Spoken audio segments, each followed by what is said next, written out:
오늘은 이 말씀 시작하기 전에 사과를 좀 먼저 드려야 될 것 같은데요. 목사가 이 예배를 준비한다는 것은 단순히 선유교 원고만 준비하는 것이 아니라 성도님들께서 은혜로운 예배를 드릴 수 있도록 공간이나 시간이나 모든 것이 아무런 방해물이 없는 최적의 상태를 만들어야 되는데 오늘은 제 목소리가 좀 틀렸어요. 여러분께서 그래도 평소보다 조금만 더 집중력을 가지시고 이 시간에 임해 주시면 하나님께서 좋은 은혜 주실 줄로 믿습니다. 여러분, 지금으로부터 약 10년 전인 2017년에 미국 뉴욕에 있는 한 경매장에서 미술품 경매 역사상 전무후무한 대기록이 세워진 일이 있었습니다. 이 대기록은 르네상스 시대의 천재 화가인 레오나르도 다빈치가 그린 예수님의 초상화 살바토르 문디라는 작품이 그 경매에 나왔기 때문에 세워진 것인데, 그날 그 경매장에서 수많은 사람들의 숨을 죽이게 만든 가로가 45cm밖에 되지 않고 세로가 65cm밖에 되지 않는 작은 그림 한 장에 불과해 보이는 이 작품의 낙찰가가 무려 4억 5,030만 달러였기 때문입니다. 우리 돈으로 환산하면 약 6,400억 정도에 달하는 어마어마한 금액의 그림이 팔린 것이죠. 그런데 여러분, 이런 대기록을 세우며 최고가를 경신한 이 그림의 뒤에는 매우 흥미롭고 충격적인 과거의 스토리가 숨어 있습니다. 이 스토리는 이 작품이 세상에 처음 모습을 드러냈던 1958년 영국 런던의 한 작은 경매장에서 시작이 되는데요. 그때 그 영국의 런던 경매장에서 이 작품이 단돈 영국 돈으로 45파운드, 우리나라 돈으로 7만 원에 낙찰되었기 때문이에요. 그때 사람들이 그 그림을 보면서 이건 다빈치 작품이 아니야, 이건 그의 보조 작가나 제자들이 흉내내서 그린 복제품이야 라고 단정을 지었기 때문입니다. 때가 시커멓게 묻어있고 칠이 벗겨진 채 낡은 창고 안에 굴러다니던 보잘것없는 그림이었기 때문에 그 당시 누구도 그 그림의 가치를 알아보지 못했던 것이죠. 그러나 수십 년의 세월이 흐르면서 복원 전문가들의 피난 노력이 있었고, 더 칠해진 때가 벗겨지게 되었고, 르네상스 사학자들의 정밀한 감정을 거치면서 이 그림 속에 숨어져 있던 진짜 진품의 흔적이 드러나기 시작합니다. 그리고 그러면서 이 작품이 제자나 보조 작가의 어설픈 흉내물이 아니라 다빈치가 직접 붓을 들어서 혼신의 힘을 다해 완성한 진품이라는 사실이 입증되었어요. 그러자 7만 원짜리 먼지투성이 그림으로 취급받던 이 작품이 단숨에 6,400억 원의 가치를 갖춘 이 세상에서 가장 귀한 보물로 바뀌게 된 것입니다. 성도 여러분, 이 경매장에서 일어난 일들처럼 이 세상 모든 존재의 진짜 가치는 그것이 지금 눈앞에서 어떤 모습으로 보이는가에 따라 결정되는 것이 아닙니다. 이 가치는 누군가가 그것을 소유하기 위해 지불한 가격에 의해 결정되는 거예요. 겉모습이 아무리 낡고 지저분해 보여도 누군가가 그것을 얻기 위해서 자신의 전 재산을 털어놓고 수천억 원의 값을 치르는 순간에 그것은 수천억 원짜리 보물이 되는 것이고요. 아무리 반대로 화려하고 세련돼 보여도 아무도 돈을 지불하려고 하지 않는다면 그것은 길가의 돌멩이보다 못한 가치 없는 물건에 불과하게 되는 것이죠. 결국 어떤 물건의 또 존재의 값은 그것을 사기 위해 치른 대가가 결정하는 법입니다. 자, 그렇다면 여러분, 오늘 우리가 모여있는 이 공동체, 교회는 과연 얼마짜리 가치를 지닌 곳일까요? 하나님께서 바라보시는 우리 교회의 가치는 과연 얼마로 매겨져 있을까요? 우리가 살아가는 세상은 늘 세상의 기준과 잣대를 내밀면서 교회의 가치를 평가합니다. 건물이 얼마나 큰지, 성도가 얼마나 모이는지, 재정 규모는 얼마나 되는지, 그 교회에 유명하거나 힘 있는 사람이 얼마나 있는지를 보면서 교회의 가치를 매기려 하죠. 그러면서 때로는 교회의 연약함과 허물을 보면서 교회를 7만 원짜리 낡은 그림 취급을 하기도 합니다.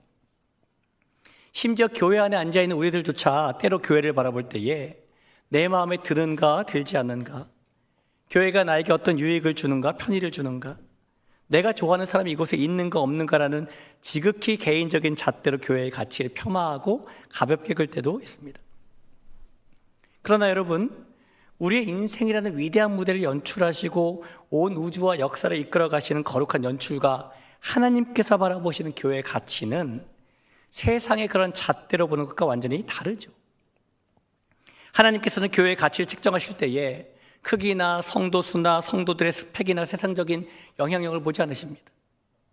하나님께서는 이 교회에 대한 정찰 금액을 매겨 놓으셨는데요, 하나님께서 이미 교회에 매겨 놓으신 값은 그 가격이 은이나 금으로 치러지는 것이 아니라 하나뿐인 아들의 보혈이라는 값으로 치러졌기 때문이에요. 오늘 우리는 이 바울이 밀레도라는 곳에서 던졌던 비장한 선포의 말씀을 보면서 하나님께서 친히 매기신 교회의 진짜 가치를 만나보려고 합니다. 이 시간에 말씀을 나눌 때에 하나님께서 세우신 세상에서 가장 비싼 이름을 가진 교회의 가치가 우리 모두에게 품어지는 가치가 될 수 있기를 주님의 이름으로 간절히 축원합니다. 우리가 오늘 본문에서 만나볼 교회의 가치를 깊이 이해하기 위해서는 먼저 바울이 이 위대한 선포와 같은 말씀을 과연 어떤 배경 속에서 어떤 심정으로 외치고 있는지를 조명해 볼 필요가 있어요.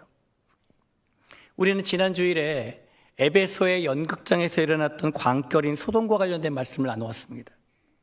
이 소동이 바울이 전한 복음 때문에 자신의 돈줄과 기득권이 끊길까 봐 두려워했던 은세공업자 데메드리오와 그의 선동에 휩쓸린 2만 명이 넘는 사람들이 가이오와 아리스타고를 붙잡아서 연극장으로 끌고 갔고 2시간 동안 아데미 여신을 외치며 광란의 고함을 질러댔던 그런 일이었죠. 그러나 그 후에 이 소동은 에베소의 서기장에 의해서 해산됩니다. 이 서기장이라는 사람은 그 한 도시의 행정부 수장인데요, 오늘날 따지면 시장쯤 되는 것이죠. 동시에 로마 총독부와 공식적인 중개자 역할을 하는 사람인데 하나님께서 그런 서기장을 통해서 가이오와 아리스다고와 바울을 구하신 겁니다. 그리고 이어진 말씀인 사도행전 20장에 들어오면 그 거친 폭풍이 지난 후에 바울이 에베소를 떠나게 되고 마게도냐로 발걸음을 옮겼대요. 자, 사도행전 20장 1절입니다. 소요가 그침에 바울은 제자들을 불러 고난 후에 작별하고 떠나 마게도냐로 가니라. 이 에베소를 떠난 바울이 하나님의 인도하심을 따라서 북쪽으로 쭉 올라가서 트로이 목마로 유명한 드로아에 갔다가 거기서 배를 타고 에게해를 건너서 마게도냐 지방 빌립보와 데살로니가와 베레아가 있는 곳으로 갔다는 것입니다. 또한 거기서 그치지 않고 바울은 더 남쪽으로 내려가서 아가야 땅의 고린도까지 내려갔고 그 고린도에서 3달 동안 머물면서 성도들을 말씀으로 견고하게 세우고 자신이 그토록 쓰기를 원했던 영광스러운 성경 로마서를 기록하는 거룩한 영적 과업을 완수해냅니다. 자, 이렇게 그의 3차 전도 여정이 마무리되어 가는데요, 그런데 이 마지막 사역들을 온 힘을 다해 완수해낸 바울의 가슴 속에는 한 가지 거룩한 열망이 타오르고 있었어요. 그 열망이 뭐냐면 바로 오순절이라는 절기가 되기 전에 예루살렘에 어떻게 해서든지 가고 싶다는 열망이었습니다. 사도행전 20장 16절 후반절을 보죠. 이는 될 수 있는 대로 오순절 안에 예루살렘에 이르려고 급히 가미러라. 그리고 바울이 어떻게 해서든지 예루살렘에 빨리 가려고 했던 이유는 가난과 기근 때문에 허덕이던 예루살렘 교회 성도들을 위해서 이방 지역에 있던 교회 성도들이 모아준 헌금을 전달해 주기 위함이었습니다. 그렇게 해서 이 유대인 성도와 이방인 성도가 예수님의 보혈 안에서 한 교회를 이루고 있다는 것을 알려주기 위함이었어요. 그래서 바울이 예루살렘에 돌아가게 되는데 돌아가는 과정 중에 그는 그 마게도냐로 출발하기 전에 배를 탔던 드로아에 또 돌아오게 됩니다. 그런데 이 드로아에서 우리의 눈시울을 붉게 만드는 장면이 성경에 등장하죠. 이 장면은 바울이 드로아에서 이제 앗소라는 곳으로 가야 되는데 자신과 동행하는 사람들을 쉬운 그 길편인 배편으로 먼저 보냈어요. 자신은 똑같이 배를 타지 않고 앗소까지 무려 30km가 넘는 거칠고 험한 산길을 홀로 걸어서 가게 됩니다. 사도행전 20장 13절을 보죠. 우리는 앞서 배를 타고 앗소에서 배우를 태우려고 그리로 가니 이는 바울이 걸어서 가고자 하여 그렇게 정하여 준 것이라. 여러분, 이 바울이 나는 걸어서 가겠다, 혼자서 가겠다 라고 말한 것이 왜 우리의 눈시울을 붉게 만드는 장면이냐면 바울은 이미 성령을 통해서 자신이 예루살렘에 들어가면은 어떤 미래가 기다리고 있는지를 너무나 명확히 알고 있었기 때문이에요. 자, 22절 23절을 볼까요? 보라, 이제 나는 성령에 매여 예루살렘으로 가는데 거기서 무슨 일을 당하는지 알지 못하노라. 오직 성령이 각성에서 내게 증언하여 결박과 환난이 나를 기다린다 하시나.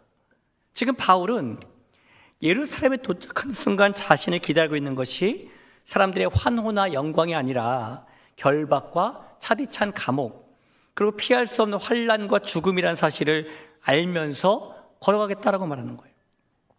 자, 그런 결심으로 홀로 혹독한 산길을 걸어갈 때에 바울의 마음이 과연 어땠을까요? 분명히 그는 상상컨대 그 걸음걸음마다 자신이 예루살렘에서 겪을 일에 대해 하나님께 기도했고 그 하나님과 독대하는 시간을 가졌을 거예요. 하나님, 제 인생의 마지막 무대가 이제 눈앞에 다가오고 있습니다.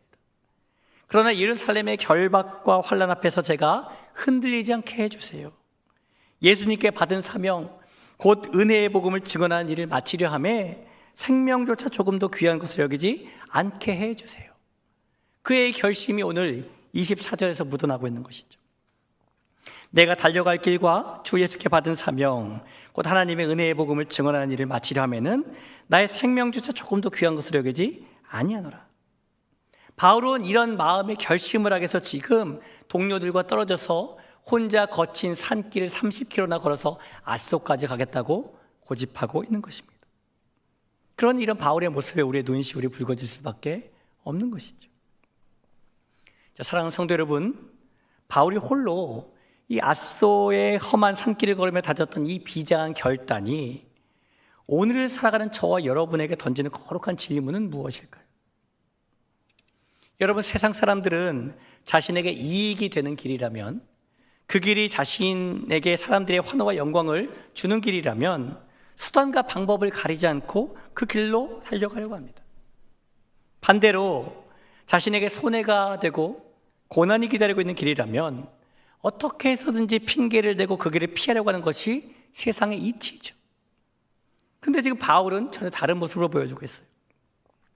자신이 기다리는 것이 세상의 영광이 아니라 결박과 환난이라는 사실을 알고 있음에도 하나님께서 걸어가라고 하신 예루살렘을 향한 길에 주저없이 발걸음을 옮기고 있죠. 그리고 환난의 길을 걸어가기 전에 조금이라도 동행하는 사람들과 함께하면서 위로를 받고 사랑을 받기 원하는 것이 아니라 고독한 산길을 홀로 걸어가면서 온전히 하나님 한 분과 독대하는 자리를 선택하죠. 여러분, 우리 역시 이 세상을 살아가다 보면, 하나님의 뜻대로 살아가려고 하다 보면 우리의 생각과는 전혀 다른 고난의 길이 눈앞에 펼쳐질 때가 있습니다. 손해를 봐야 하고 오해를 받아야 되고 가시밭처럼 느껴지는 외롭고 힘든 순종의 자리를 맞이할 때가 있어요. 과연 우리는 그때마다 어떤 길을 선택하고 있을까요? 힘들다고 불평하면서 세상의 편안함으로 도망치는 길, 우리를 위로해 줄 만한 사람을 찾아 헤매는 길, 그런 길만 향하고 있을까요? 아니면 바울처럼 홀로 아소의 산길로 나아가면서 하나님 앞에 우리의 고집과 생명을 내려놓는 그런 길을 향하고 있을까요? 존귀한 성도 여러분, 우리 인생의 연출가이신 하나님께서 오늘 우리에게 원하시는 것은 우리의 환경이 좋을 때만 드리는 순종의 삶이 아닙니다. 하나님께서 원하시는 것은 비록 환난과 고통이 예상될지라도 하나님께서 우리에게 주신 길이라면 홀로 아소의 산길을 걸어가듯이 주님을 바라보며 끝까지 걸어가는 거룩한 결단의 삶이에요. 오늘 이 시간에 우리 모두가 바울이 걸었던 그 산길을 기억하면서 세상이 영광을 줬던 우리의 걸음을 멈추고 우리의 생명과 삶을 온전히 주님께 내어드리는 순종의 자리로 나아가는 하나님의 자녀가 될 수 있기를 주의 이름으로 간절히 부탁을 드립니다. 자, 그렇다면 여러분, 바울은 왜 이렇게까지 하면서 자신의 인생의 무대를 지금 살아가고 있는 것이죠? 그가 이방 땅에 있으면 안전할 텐데 무엇 때문에 그는 결박과 환난이 기다리고 있는 줄 알면서도 예루살렘을 향하고 있는 것입니까? 자, 그렇게 하면서 순종의 결단을 통해 아소에 도착한 바울은 먼저 배편으로 보냈던 일행들을 만나서 밀레도라는 항구 도시에 가게 됩니다. 이 밀레도는 얼마 전까지 그가 3년 동안 말씀을 전하고 사랑하는 교회를 세웠던 에베소에서 50km 정도 떨어진 곳이에요. 그가 마음만 먹으면 충분히 에베소로 들려서 밀레도에 올 수 있는 것입니다. 그러나 바울은 에베소를 들리지 않아요. 만약에 에베소에 들린다면은 그토록 사랑했던 교인들과 만나서 환대를 받으며 편하게 쉴 수도 있었겠죠. 또한 그 정도면 지나가는 길에 잠깐 들려서 오랜만에 정을 나눌 법도 한데, 바울은 에베소를 지나쳐서 그냥 예루살렘을 향하는 배를 탈 수 있는 밀레도로 바로 옵니다. 아마도 에베소를 찾아가면은 살아가는 성도들의 따뜻한 손길에 마음이 약해질까 봐, 또는 성도들과 인사를 나누느라고 오순절 전에 예루살렘에 도착하지 못할까 봐 방문을 포기했던 것 같아요. 대신에 바울은 그 에베소 교회의 몇몇 장로들과 성도들을 밀레도로 불러서 그곳을 만나게 되죠. 그런데 밀레도에서 만나지는 이 바울과 에베소 사람들의 만남은요, 성경 전체를 통틀어서 가장 숭고하고 비장함이 감도는 거룩한 작별의 현장이에요. 왜냐하면 이 만남을 끝으로 바울과 에베소의 성도들은 다시 못 만나기 때문입니다. 바울은 예루살렘에 가서 체포당하게 되고 바로 로마로 압송당하기 때문이죠. 바울이 그 사실을 알고 지금 에베소 성도들을 만나고 있는 거예요. 그래서 바울은 그 비장함을 가지고 마치 자신의 유언과도 같은 말씀을 에베소 성도들에게 남기는데, 그 위대한 말씀이 바로 오늘 본문 28절의 말씀입니다. 자, 우리 28절 같이 한번 읽어봅니다. 시작. 여러분은 자기를 위하여 또는 온 땅들을 위하여 삼가라. 성령이 그들 가운데 여러분을 감독자로 삼고 하나님이 자기 피로 사신 교회를 보살피게 하셨느니라. 성도 여러분, 에베소의 광기 어린 이 연극장 소동을 뚫고 나와서 아스의 고독한 산길을 홀로 눈물로 걸어와서 마침내 밀레도에서 에베소 성도들에게 자신의 유언과 같은 말씀을 남기는 바울의 피장한 여정을 한번 보시기 바라요.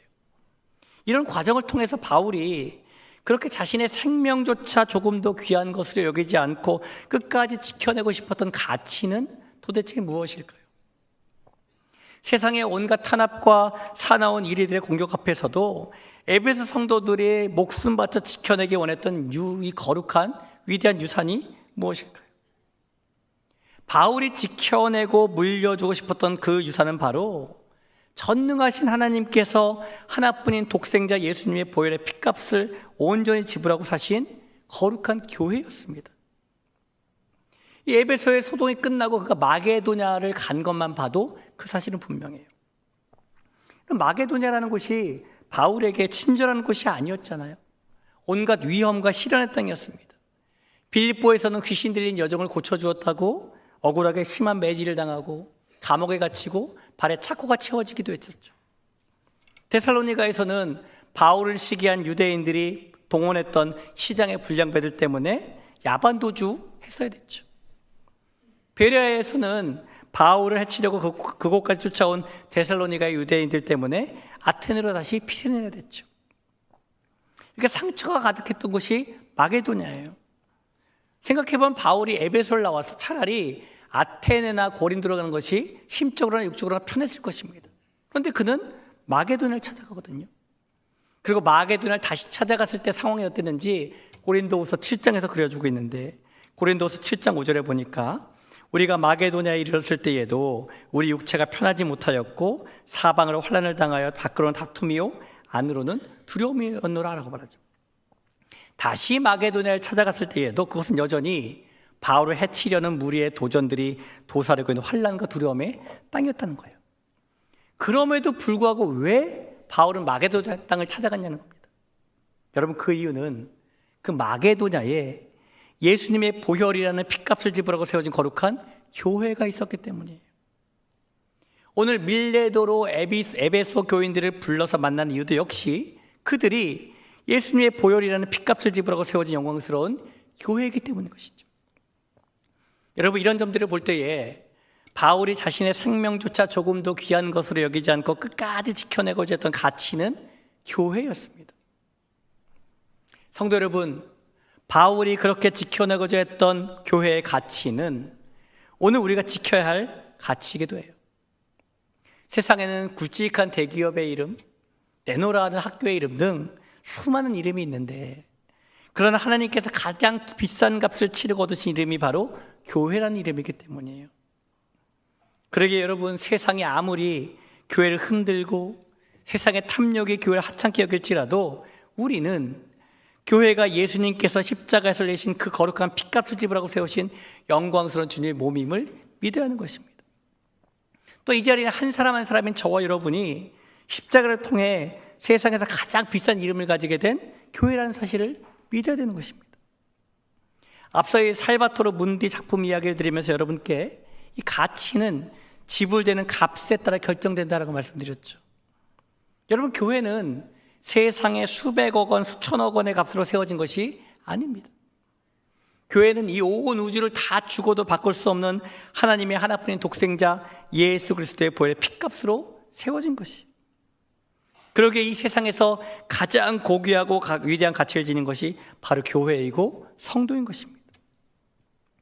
사랑하는 성도 여러분, 하나님께서 그렇게 하나뿐인 독생자 예수님의 피라는 세상에서 가장 비싼 값을 지불하시고 사신 곳이 교회라면 오늘 우리는 과연 어떤 시선과 마음으로 이 교회를 바라봐야 될까요? 어쩌면 우리는 그동안 이 거룩한 교회를 보면서, 거룩한 공동체를 보면서, 또 거룩한 성도들을 보면서 세상이 내밀었던 가치표나 우리의 이기적인 기준으로 평가하고 있었을지도 몰라요. 그러나 여러분, 인생과 역사의 거룩한 연출가이신 하나님께서는 교회를 그렇게 바라보지 않으신다고요. 세상이 아무리 교회를 곱게 보지 않아도, 심지어 우리조차 서로의 연약함 때문에 낙심할 때에도 하나님께서는 교회를 보실 때마다 직접 치르신 예수님의 십자가 보혈을 생각하십니다. 그렇다면 예수님께서 치르신 값으로 구원받아서 영광스러운 공동체의 일원이 된 우리 역시 교회를 바라보는 그 시선과 가치관이 근본적으로 바뀌어야 하는 것이죠. 예수님의 거룩한 보혈이 흐르고 있기에 하나님께서 세상에서 가장 귀하게 여기시는 보물이 교회이기 때문입니다. 오늘 이 시간 우리 마음속에 남아있는 헛된 세상의 가치표를 다 버리고 주님께서 십자가에서 목숨 바쳐 사신 교회가 얼마나 영광스러운 곳인지, 우리 주님께서 생명 바쳐 살리신 성도가 얼마나 존귀한 자인지 다시 한번 바라보는 감격이 우리 가운데 있을 수 있기를 주의 이름으로 간절히 축원합니다. 여러분, 지금까지 우리는 이 바울이 생명 바쳐 증언했던 교회의 전율할 만한 가치가 무엇인지를 살펴봤어요. 자, 그렇다면 이제 하나님께서는 오늘 이 비장하고 영광스러운 이 진리 앞에 서 있는 저와 여러분에게 어떤 삶의 태도를 요구하고 계시는지를 좀 만나볼 필요가 있습니다. 하나님께서는 우리가 단순히 교회가 피값으로 세워졌으니 가치 있는 곳이다 라는 지식적인 동의만 하는 것을 원하지 않으십니다. 하나님께서는 우리가 가장 귀한 것을 내어주시고 세우신 교회를 끝까지 영광스럽게 보존하고 사랑하기를 원하세요. 그래서 하나님께서 그러기 위해 우리가 마음 깊이 새겨야 될 거룩한 영적 진리가 무엇인지 이 바울의 말씀을 통해 똑똑히 우리에게 가르쳐주고 계시는데, 이 밀레도에서 에베소 성도들의 손을 꽉 쥐어잡고 목이 터져라 외쳤던 바울의 말씀을 보면 교회를 영광스럽게 만들고 성도를 사랑하는 두 가지 위대한 동사가 말씀 중에 등장하는데, 첫 번째는 삼가라라는 동사고 두 번째는 기억하라는 동사예요. 이 말씀에 비춰볼 때에 교회를 영광스럽게 하기 위해서 우리가 가장 먼저 해야 되는 일은 삼가는 일입니다. 28절을 보겠습니다. 여러분은 자기를 위하여 또는 온 양떼를 위하여 삼가라. 성령이 그들 가운데 여러분을 감독자로 삼고 하나님이 자기 피로 사신 교회를 보살피게 하셨느니라. 바울은 에베소 성도들이 가장 먼저 삼가라라는 말을 해요. 그래서 삼가라라는 말로 번역된 성경 원어는 조심해라, 주의해라 이런 뜻을 가진 프로세케테라는 단어인데요, 이 말의 진정한 의미는 이런 거예요. 항해하는 배가 사나운 암초나 풍랑을 만나면 이 키를 잡은 선장이 어떻게 할까요? 모든 신경을 곤두세우고 이 배가 좌초되지 않도록 온 마음과 지혜의 주의를 집중해서 사방을 경계하고 깨어있을 겁니다. 그런 상태를 뜻하는 매우 긴박하고 강력한 단어가 바로 이 프로세케테, 삼가라는 단어입니다. 여러분, 바울은 예수님께서 십자가를 통해 사신 교회를 향해 지금 긴박하게 삼가라라고 말하고 있는 거예요. 왜요? 이유가 29절 30절에 나오죠. 내가 떠난 후에 사나운 이리가 여러분에게 들어와서 그 양떼를 아끼지 아니하며 또한 여러분 중에서도 제자들을 끌어 자기를 따르게 하려고 어그러진 말을 하는 사람들이 일어날 줄 내가 아노라. 자신이 떠나고 나면 세상에서 가장 가치 있는 이름인 교회가 안팎으로 어둠의 세력을 만나게 될 것을 알고 있었기 때문에 삼가라라고 말하는 겁니다. 밖으로는 성도들의 영혼을 사냥하고 교회를 찢어놓으려는 사나운 이리 같은 세상의 가치관과 거짓 가르침들이 쳐들어올 것이고, 안으로는 공동체를 분열시키고 하나님의 영광이 아니라 자기 이름을 위해서 어그러진 말로 교회를 흔드는 자들이 일어날 것이고, 그걸 알기 때문에 지금 삼가라라고 말하는 거예요. 그렇기 때문에 사랑하는 성도 여러분, 오늘 우리가 섬기는 교회가 세상의 거친 풍랑 속에서도 타락하지 않고 예수님의 영광을 온전히 나타내게 하기 위해서 가장 먼저 우리가 해야 될 일은 주님의 교회를 지키기 위한 영적인 삼가는 일이에요. 공동체의 다른 사람의 허물을 지적하고 탓하기 전에 우리 자신이 먼저 하나님 앞에서 거룩하게 깨어있는 것을 돌아보는 것이고, 세상의 탐욕과 가치관과 이기주의가 교회 담장 안으로 스며들 때, 우리 안에서 자기 자랑과 교만이 머리를 들 때, 우리 입술에서 비판과 불평과 분열이 어그러진 말로 새어나가려고 할 때, 우리는 그 즉시 스스로에게 삼가라라는 영적 사이렌을 울려야 된다는 것입니다. 여러분, 교회는 우리의 기분을 내는 곳이 아니라, 교회는 우리의 고집을 피우는 곳이 아니라, 교회는 전능하신 하나님께서 아들을 내어주심으로 세우신 거룩한 공동체이기 때문입니다. 성도 여러분, 우리의 감정보다, 우리의 생각보다 교회의 거룩함을 먼저 생각하고, 우리의 입장보다 교회의 평안과 하나됨을 위해 모든 것을 삼가는 사람, 그 사람이 바로 교회를 영광스럽게 지켜낸 진짜 성도임을 믿으시기를 바랍니다. 이 삼가는 일에 이어서 또 하나, 교회를 영광스럽게 하기 위해 우리가 해야 될 일은 기억하는 일이에요.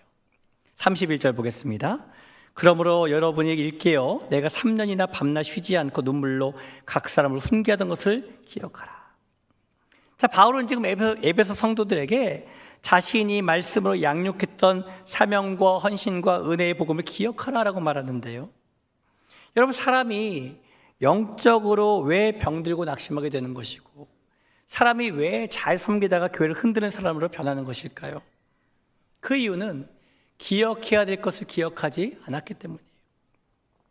아무 자격 없는 우리 같은 죄인을 살리시려고 하나님께서 독생자의 피를 흘리셨고, 우리를 만나주시고 영광스러운 교회로 지체로 불러주신 감격스러운 은혜를 잊어버렸기 때문이고, 우리 한 사람을 성도로 세우기 위해서 누군가가 밤낮 쉬지 않고 눈물로 기도해 주었고, 말씀을 나누면서 쏟아부어 주었던 숭고한 사랑과 헌신의 세월을 잊어버렸기 때문인 겁니다.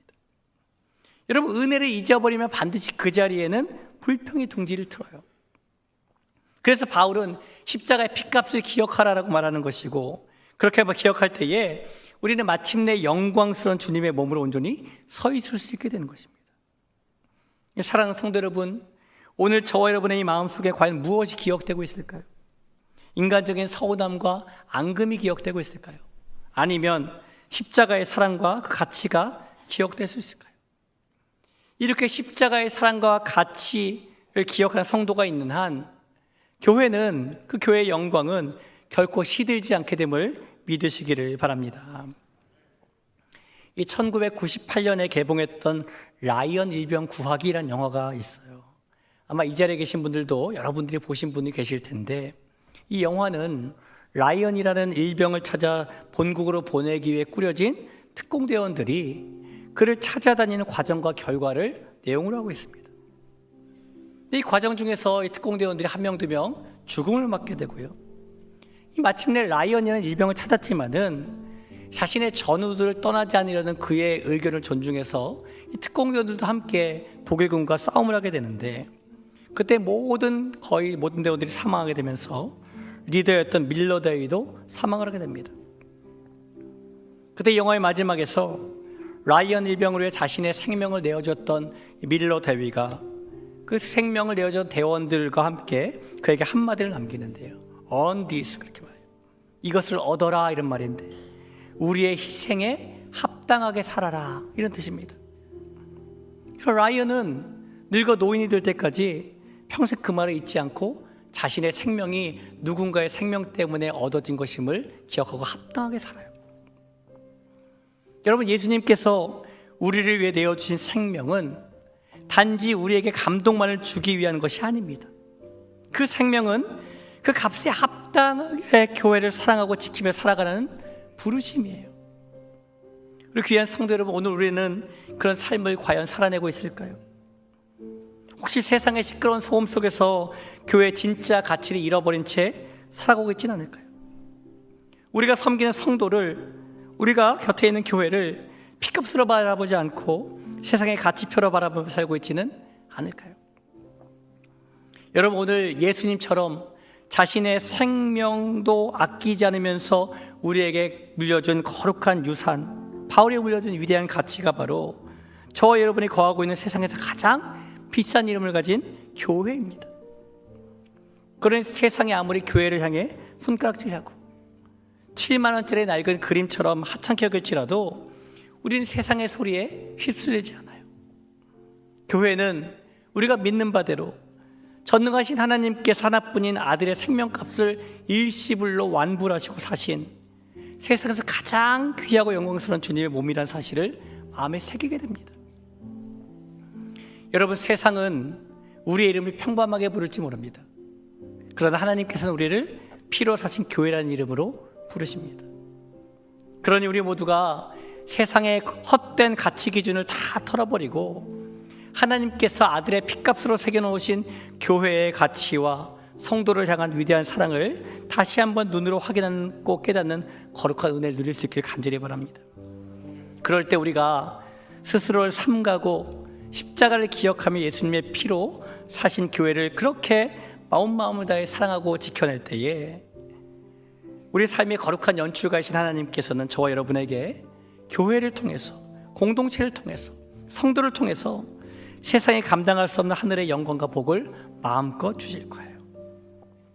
세상에서 가장 비싼 이름을 가진 이 영광스러운 교회에서 예수님의 보혈을 자랑하고 교회를 생명다해 사랑하고 하나님께 최고의 영광을 올려드리는 저와 여러분의 복된 삶이 될 수 있기를 주님의 이름으로 간절히 축복합니다.